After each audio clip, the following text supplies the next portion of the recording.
back to Uganda's oil and gas industry because it continues to shape conversations around jobs, skills development and local content, not just for petroleum activities but across a wider economy. As demand grows for specialized labor in oil and gas, construction, logistics and support services, questions remain around whether Uganda's workforce is adequately prepared and how skills developed in oil and gas can spill over into other industries. To unpack this, we speak to the Chief Executive Officer of Q-Sourcing Servtec Uganda on the labor market readiness, skills gaps and how Ugandans can position themselves for emerging opportunities. Patrick Mbonye is the Chief Executive Officer at Q-Sourcing Servtec Group, and it's a company that has been in the country for, I want to say, decades now, trying to solve Uganda's unemployment problem and Uganda's lack of skills problem or unskilled problems. So he's here with us. Patrick, you're very welcome, and thank you. Happiest New Year. Thank you. Happy New Year too. Great. And how far have you gone? Take us a little bit back in brief. You stand out as one of the most prominent ones, Q-Sourcing, when we talk of helping industry, helping government and all that. How far have you come? What has been happening now? What is the update? Thanks, Malcolm. We've been in the business now. This year we make 20 years. And it's a very interesting transition. And I say interesting because I would never have dreamt in my wildest dreams that we would go through this journey. As you can imagine, the last time we spoke, I started the company with a focus on addressing placement challenges, people with the right skills getting into the right places for economic purposes. We then grew into spreading our brand to the different countries, now in Kenya, Tanzania, Rwanda, and South Sudan. And doing that by way of leveraging off the different skill sets that we could be able to pick from those countries, those economies, to service our clients who over time have grown from being local to being multinational and actually regional. I mean, since you have spread into other countries, I mean, you say you've gone ESC, Sudan, yes. Rwanda, Kenya, Tanzania, and other countries, and that's a big one, being that it's a Ugandan company. We used to export housemaids to UAE, South Sudan, and all these other countries. And Kenya, our regional peers used to export expats. Yeah. You heard of that line, I'm sure, during that time. And I'm happy to hear that a Ugandan company is now exporting expertise. When you look at those numbers, what comes in your mind? Does it tell you really have to do more? What areas are we really, really lacking? I think one thing we need to know is that Uganda and actually East Africa is the highest population growth rate in the world, the region. And when you have those statistics, it means that you can look at it as a problem or a challenge. I prefer to look at it as a challenge. The challenge is we need to translate these numbers into our future billionaires, if we can use that, our future workforce, our future economic drivers, and that's an opportunity for us. East Africa right now is pretty much around the 200 million mark in terms of population. Yeah, that's almost the size of approximately Nigeria. Those are big economies. So if we look East Africa, if we speak East Africa, we're speaking the size of Nigeria, right? So the question is, how do we approach those opportunities? There will definitely be challenges. As I said before, you cannot only look at success.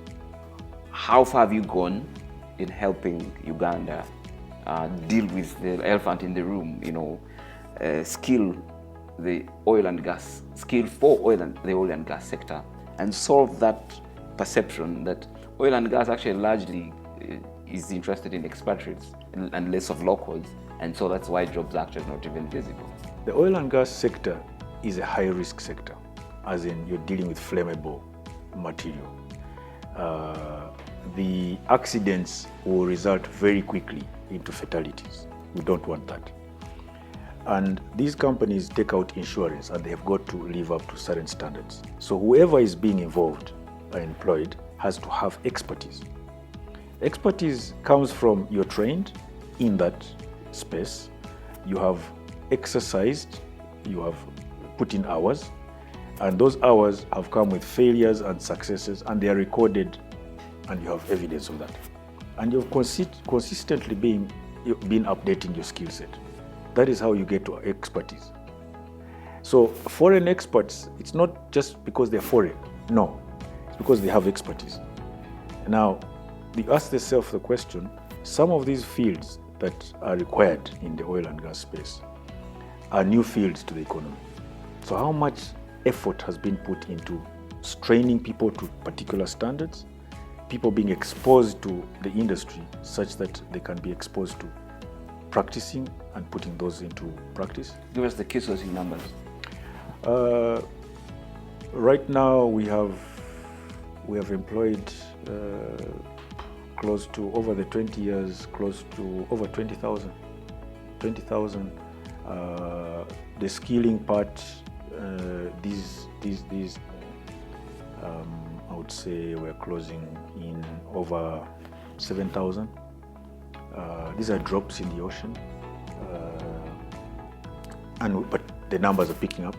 And why? Because previously the companies were sponsoring these people.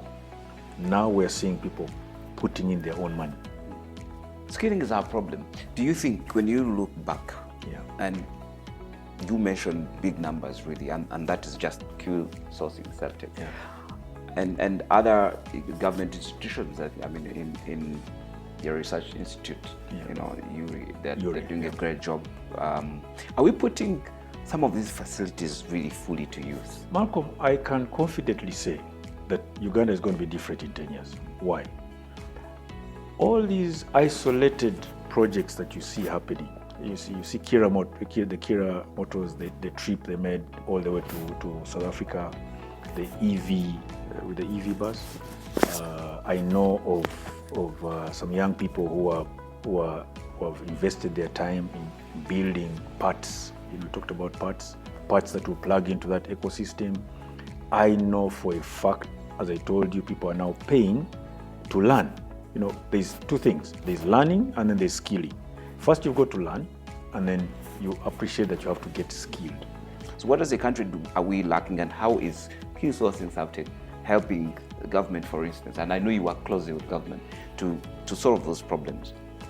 So how we work closely with government is on especially the skilling programs, what we do. And we don't really do projects with government a lot, because government does the projects with their own institutions.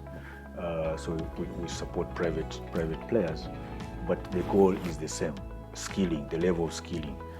The challenge that we have is consistency, focusing on maintaining the bar. Now, if you're starting from basic level, and after basic you go to intermediate and then advanced, the standards at basic, are you locking that in and not rushing through that because you feel there's a gap in intermediate? Finish that. So the aspect of being patient and having the integrity to ensure that you finish that level, irrespective of who you are. There is an issue of ego. If you are an institution that only handles basics, it doesn't mean you are lesser than any other. You're doing a role. You have a role you're playing. So everyone wanting to go and being identified that I'm handling advanced. No, it doesn't make sense. We will not all do advanced. So everyone at the different levels has a role to play. And so I like that government has recognized that. They're investing a lot in these Juakali guys. The Juakali is converting into some standard and standard protocols and skill sets that have a standard. I know also that there is a lot of reforms happening in the vocational and technical space in Ministry of Education. Now it's applying them. It's applying them and holding people to account. Now the people to hold to account are us, the ones who are delivering the skill set. That should not be compromised, because if it is compromised, the future is going to be quite complicated. What will happen in the future? Will Ugandans now start saying, oh no, Uganda is actually participating in oil and gas? Or they say, no, we actually do not have enough people, or we were just pushed out technically? Malcolm, one of the first things we did, the first lots that we had, pipe fitters, we trained pipe fitters. And these guys, Dubai, there was an entity in Dubai that wanted these guys. And they went off, we sent them off. When they got there, they were so happy, and they kept asking how many more, because the opportunities here are a lot more. But as you said earlier, this issue of exporting maids, there was a lot of focus on maids, so we stepped out of that space and we focused on training people for the local market.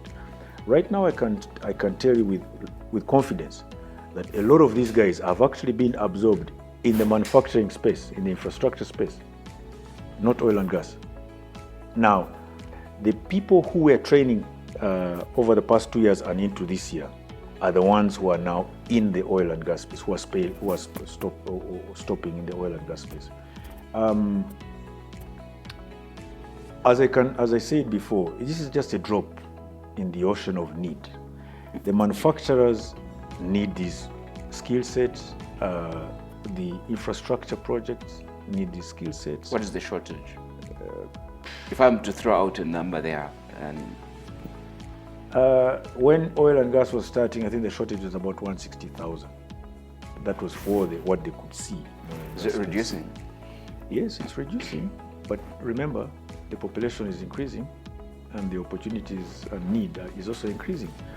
The question I would ask is the increasing need consistent with the increasing provision of solutions?